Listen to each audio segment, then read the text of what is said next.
The ancient Etruscans built temples that in some ways look like Greek and Roman temples, but are also distinct. Well, when we look at them from the front, they certainly look like ancient Greek temples, but they're really different. For one thing, the Etruscans did not use the Greek orders, that is, the Doric or Ionic or Corinthian. For another, they had very deep porches, and the temples tended to be more square. And they're not made of stone the way ancient Greek temples were. We're looking at the fragments of 4 large-scale terracotta figures from the temple at Veii, which was a principal city of the Etruscans. And we're seeing them in the Etruscan Museum in Rome.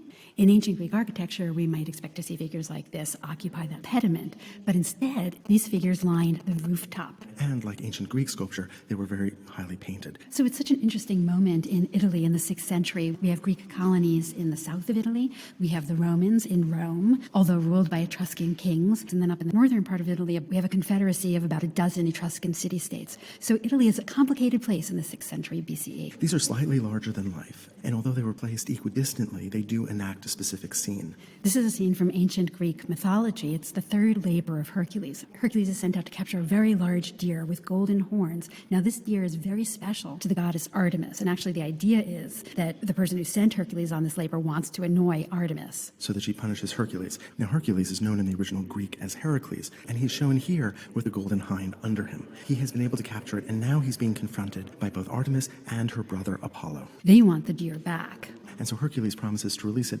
once he shows it to the king who sent him on this labor. Something we find in Etruscan sculpture is this sense of movement and liveliness. We see that in the sarcophagus of the spouses, for example.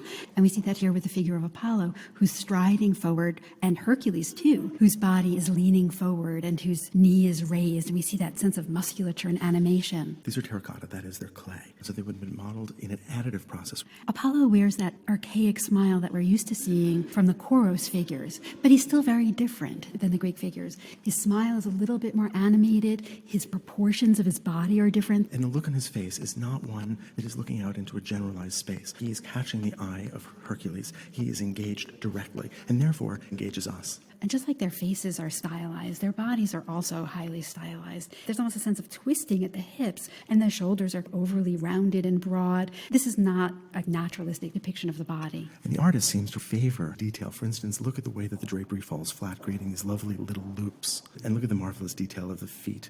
This is such a tease, because here we have this engaging, lively sculpture from a culture whose literature has been lost and who we know so little about.